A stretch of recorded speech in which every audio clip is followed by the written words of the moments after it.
What up, guys? This is going to be another wrestling vlog. This is my TNA Impact reaction. This is a review of TNA as a whole. This is a message for Dixie Carter, the TNA president. I'm going to link her to this video. I'm going to put it on her Facebook, her Twitter, her other Facebook, and hopefully she sees it. Because I've been a wrestling fan for going on 22 years, my whole life. Actually going on 23 years, my whole life. And I've seen a lot in wrestling. I've seen what people can do for the business and against the business. And this is my way of trying to help TNA survive. Because right now, it's a sinking ship. They can do things that'll help it along, but eventually it will suffer the same fate as the Titanic, and it will go down sinking. Alright, to start off, tonight on Impact, I saw a great pay-per-view style show. But do you know why? Do you know why, Dixie? I'll tell you why. You only saw Hogan for like 5 minutes. You only saw Eric Bischoff when he was refereeing a 5-star match. Or, not 5-star, but a good match. A good hardcore ladder match. That's why this was so successful. But what you gotta do, Dixie, you need to get Hogan and Eric Bischoff out of creative control. Off the creative team. Because it's not helping. They have single-handedly demolished the knockout division. Hogan brought in Bubba the Love Sponge, who ran Awesome Kong out of the division. You have Taylor Wilde and the Beautiful People. And that includes the former member of the Beautiful People too. That's your knockout division. What you need to do is get fresh, not ones from WWE. You need to get fresh women talent from the indies and bring them in. Sign them to contracts. And don't disrespect them like you did to what they did to Roxy Laveau. That's not going to fly. When other talent start seeing how you treat Roxy, how you treated Roxy, and they start thinking, if I sign with TNA, how do I know they won't screw me over just as bad? It's bad for business, and I know you don't want to do something that's bad for business. And I'm not even a big fan of the knockout division. I'm not going to lie, I'm an old school fan. I respect what they do, but I do believe that for the most part, they should be on the outside, being a manager, being a character, distracting the referee, and getting into fights on the outside. That's what I believe. But even I have to say, if you're going to do a knockouts division, do it right. Not like it's being done right now. Now, as far as this EV 2.0, like I said, I've been a fan for 22 years now. So, seeing these guys come back, I was excited to see the pay-per-view. I ordered this pay-per-view over SummerSlam, the Hardcore Justice pay-per-view, because I was looking forward to it. And to be honest, I wasn't expecting a lot, wrestling-wise. I ordered it for nostalgia value. And I was blown away by the wrestling skills of all these guys. There was not one bad wrestling match on the show. You had guys who were twice the age of half the talent in TNA, and they blew the roof off the TNA Impact Zone. So what I say, don't just look at guys like Rhino, like Raven, like Rob Van Dam, who were the main stars. No. Look at guys like Tony Luke, Little Guido, Stevie Richards, because they can turn your company around. Not single-handedly, but they can help. Little Guido and Tony Luke. They could be a great addition to the tag team division. Stevie Richards. He should have been a world champion already. Now, with that said, I'm gonna go against myself a little and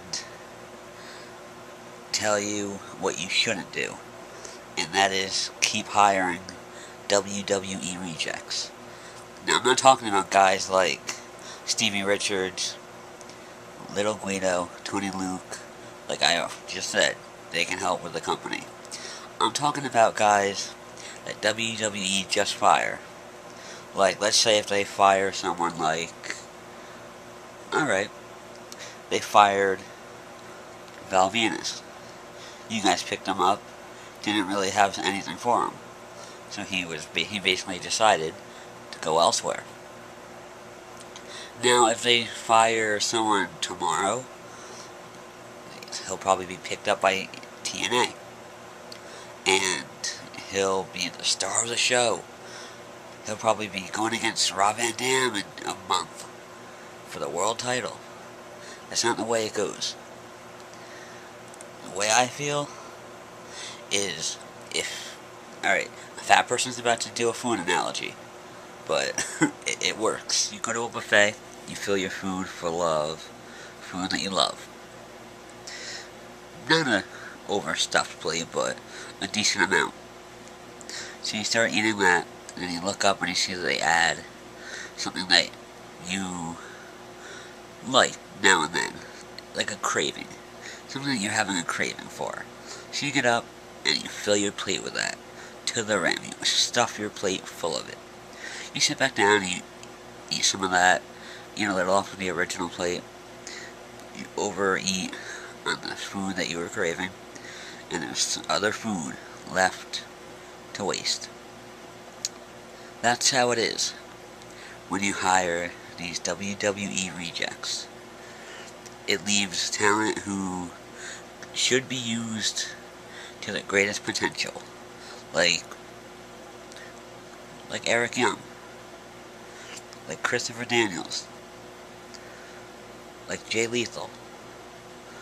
Guys who should be on the top of TNA are left either fired or on the mid-cards or simply just pushed aside until you need someone to fill up a backstage angle. That is what you're doing to these great talent. You're pushing them aside for someone who hasn't earned his spot in TNA. Now, don't get me wrong. I'm not saying stop hiring guys. But don't hire everybody from WWE. When you look at the indie scene, I'm sure they have some great talent that you don't even know about. One I saw at a Northeast Wrestling show. The dynamic sensation, Gus Harlacher.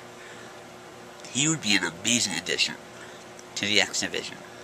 That's the X Division that's fading away just like the Knockout Division. You gotta look at talent all over the globe.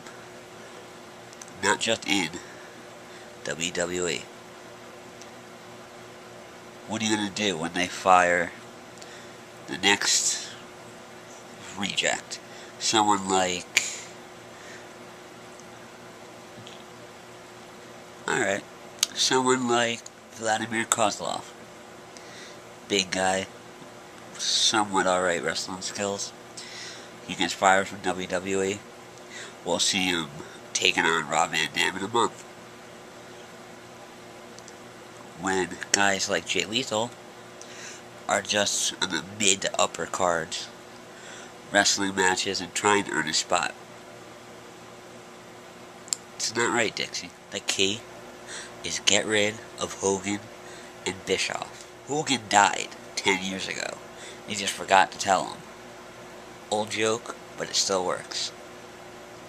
Hogan has screwed over guys like Bret Hart. Guys like... He's screwing everybody in TNA over right now. Because he has this frame of mind where he's trying to think, how can he get more momentum? You know what? Who will kiss his ass enough that he'll want him to be the champion? I don't think Rob Van Dam kissed Hogan's ass, so we won't see Rob Van Dam with the title much longer. I think Hogan has these little puppets in TNA. Wrestlers that will go and just do whatever he says. Because he's Hulk Hogan. He's God. Here's a newsflash to Hulk Hogan. You're not the God of wrestling.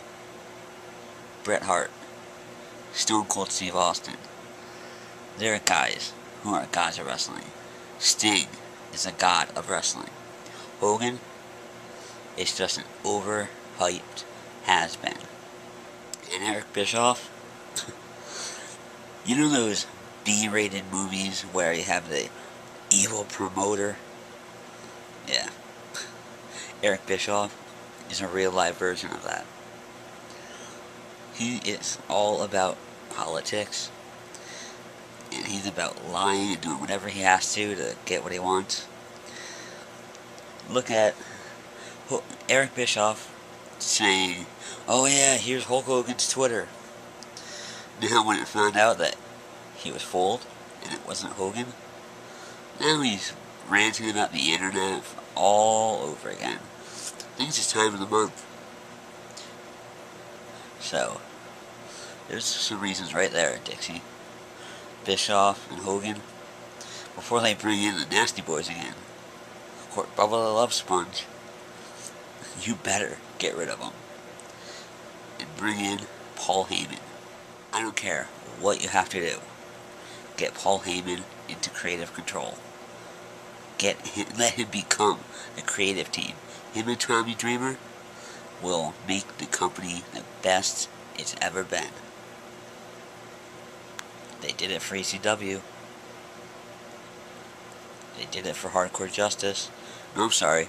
Tommy Dreamer did it for Hardcore Justice. Together, Paul Heyman and Tommy Dreamer will get this company way above WWE.